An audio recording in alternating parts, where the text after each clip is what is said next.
Good afternoon, everybody. My name is Todd Ronan from At Reality Forecast and realityforecast.com. You can find me there or not. Liz, I wanted to talk to you more about something we uncovered a while back. We looked out 100 years in the future and saw that 90% of the population of the planet was overcome with addiction. And so in our group this morning, someone asked, what is that 10% of people doing that are not addicted? And I wanted to talk more about those addictions that might plague people in the next 5 to 10 years. Does that sound like something you'd like to chat about? Ooh, yeah. That I didn't know we were going there, but I'm happy to go wherever you want me to go. Okay, yes. So shall I move that 10%? So we need to move out. And I don't think it was around the world. I think it was mainly the US population, probably Western society.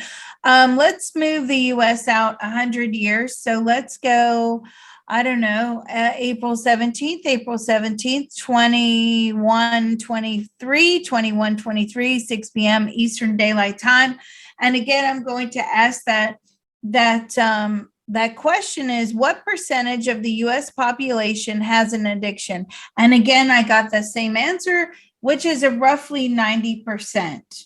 What are these addictions? What are they sucking up to? What are they engaged with? Is it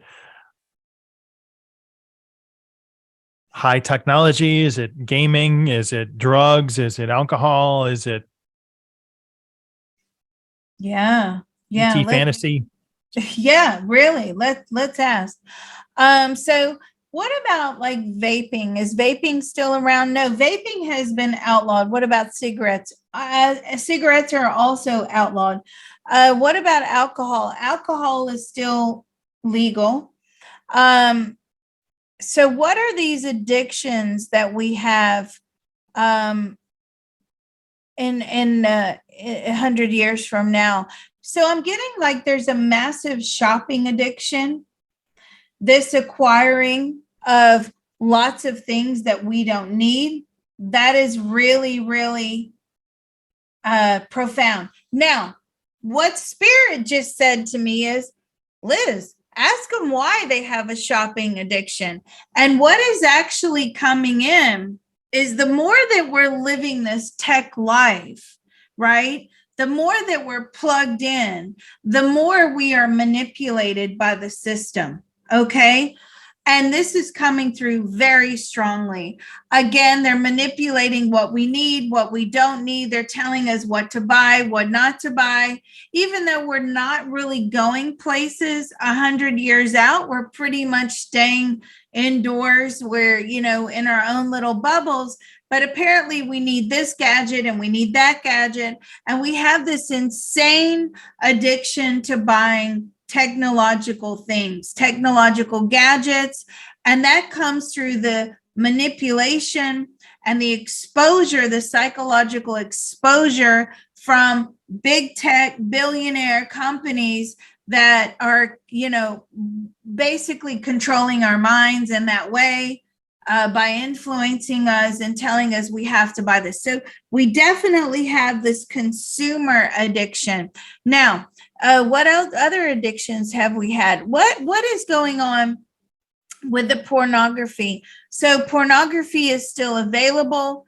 And have they managed to clamp down on the fact that we are now breeding generations of porn addicts and sex addicts? And yes, there have been regulations in place. Now, are they effective? No, they're not really effective because of tech. You can always try to circumvent these systems. And we have a massive, massive porn addiction in our country. Roughly 30 to 40% of porn addicts. That is pretty big, guys. That, you all need to study sex addiction. You all need to study porn addiction. And the fact that, it's a massive intimacy disorder. So now you've got 30 to 40% of people who are basically unplugging from being intimate with other human beings, and they're finding their validation and their bonding with porn and sex addiction. So They also basically, bonding with AI. yeah. Oh, are we addicted to AI?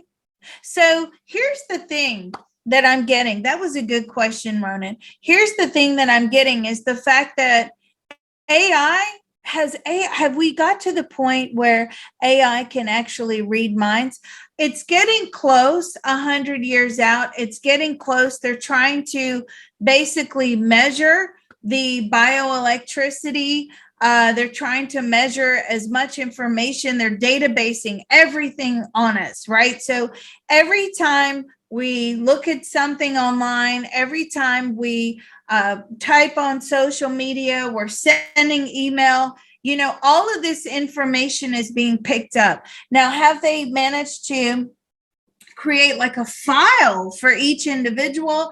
Yes, each individual has a code or a number attached to them. This is in the tech industry and a monitoring. And I feel like government has access to all of this information. Nothing is really private, and unless you know how to hide yourself, and they know exactly what we're thinking based upon our searches. We're not really having active conversations with people anymore. We're not going out and really meeting in coffee shops or restaurants or getting together with friends. We're having these conversations behind closed doors and over the computer. Of course, all of this information is now being monitored. They even have listening software built into even Zoom connections and things like that. And they're picking up everything that we're doing. So this is the type of world we are heading towards, folks. And so what are they looking for in that, cataloging all the data, all the information, all the thoughts, and all the experiences people have? Is it just to control, or is it only to find the people that they declare as miscreants and a danger to society? No, this is ultimate. That was a good question. This is ultimately to gain control, to market, to make money out of us, right? Look at the position that they're putting us in. They're already making money out of us anyway, because their survival depends upon us feeding the machine, right? So if you think about the government as a machine, big tech as a machine, they rely upon us to spend money on these things. And consumerism, what does consumerism do? Well, it feeds the government tax money. It keeps people employed. It keeps government relevant. So what are they exactly? So they're just trying to market. It's all about marketing. Now, I had a reading over the weekend, excuse me, and somebody is putting together a probe, which is so valid. And this person actually works out in LA and Hollywood, been in the industry for years. And she is trying to put together, like, are they basically making things or being creative based upon the algorithms that we are, submitting. So they're picking up on our algorithms, they're picking up on our search engines, and then they understand what is popular at that moment. Are they creating material based around that? So that's going to be an excellent probe. Stay tuned for that one. But it looks like this is all about how they can control us, because they need us to feed the machine.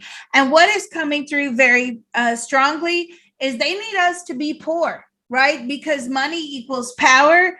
So they're trying to keep us as poor as possible so that we don't overpower them and they become irrelevant.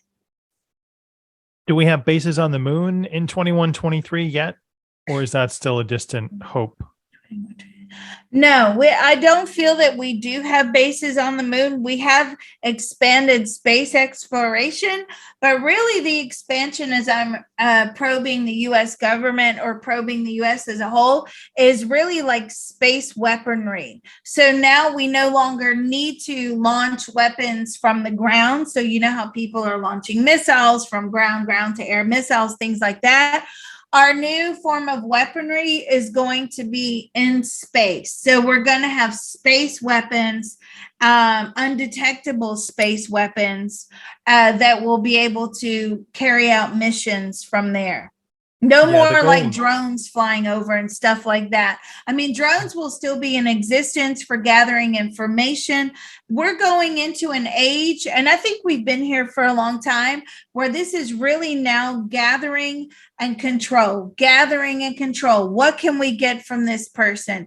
Our, cars were giving off information. Now they all have these panels within them that say where we're going, what we're doing, how long we're at a particular place. I keep old cars around for just that.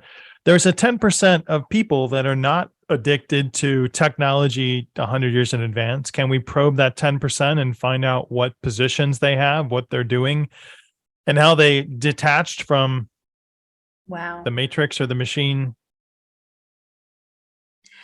Yeah, you know what? They're agricultural. So these are the people that are feeding us. These are the farmers. These are the people that work outdoors. The rest of us are forced indoors. We're being monitored and controlled. Their workforce has nothing to do with sitting behind a computer all day. These people have grown up in agriculture. They've grown up in farming, and this is what they do. So in a way, I guess, are they addicted to farming? No, but it's their purpose. Farmers feel very strongly about their duty and their responsibility to the rest of mankind, and they like to be producers, and they're not paid very much money. I feel like at this point, 100 years out, they are subsidized quite heavily, but these are the people that are totally unplugged. Okay, they're working outside.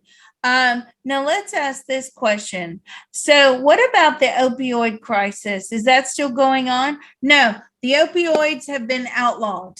Okay, so opioids are no longer obtainable, certainly not the legal way. Do we still have a fentanyl and opioid crisis? No, we've moved on to a more sophisticated type of drug. So it looks like finally. Yeah, well, it's not any good. It's not, any type of okay, this is what I have to say about this. I'm sorry, I have to promote it here. So many people, and I've said this, but in case there's any newcomers to the channel, so many people are, really taking, this psychedelic, getting in touch with, things that you want to heal by using psychedelic means is really growing. Okay. And this is where the CTT comes in, because the CTT, you can heal yourself exponentially. You are conscious and you are in control of your mind, and you can actually understand the information that's coming through instead of like little blue people talking to you or aliens or whatever, right? Trees. And so, this is where the CTT comes into play with regards to healing these addictions. Are we still doing psychedelics? No, we're not really doing psychedelics 100 years out. We've realized that there's too many bad experiences attached with that. It's not promoting the healing, as it were. Is CTT still in existence? Yes, and it's taken the U.S. by storm. Yay! Okay, so the CTT is somehow we managed to get that into the, public domain, public sphere, public, accessibility. And that's great. That is fantastic news for me. Are people using the CTT to heal their addictions? Yes, they are. So, folks, those of you that are in our CTT group, just know you're on the cutting edge of healing, and it's going to, blow up eventually. And I'm still teaching it because I'm still around. So I haven't died yet. Ronan's still around. No, Ronan, is Liz still around? There. No, we're long gone, Ronan. We're just a distant memory at that point. Well, thank you very much, Liz. Any flying cars or talking monkeys in 100 years in the future? Any flying cars? Yes, there are flying cars. And I feel like that is like a big thing of regulation they can't have this many cars flying around at this time. So we're being very regulated. You have to book, a time to leave your house if you want to use one of those things. And you have to, you have to say where you're going, and you have to book a landing, and you need to, because we can't have millions and millions of people flying around. That's a disaster. That would be hilarious. Yeah, the Jetsons. All right. Thanks very much, Liz. We'll see everybody next time. Thanks for joining us. Thank you. That was great.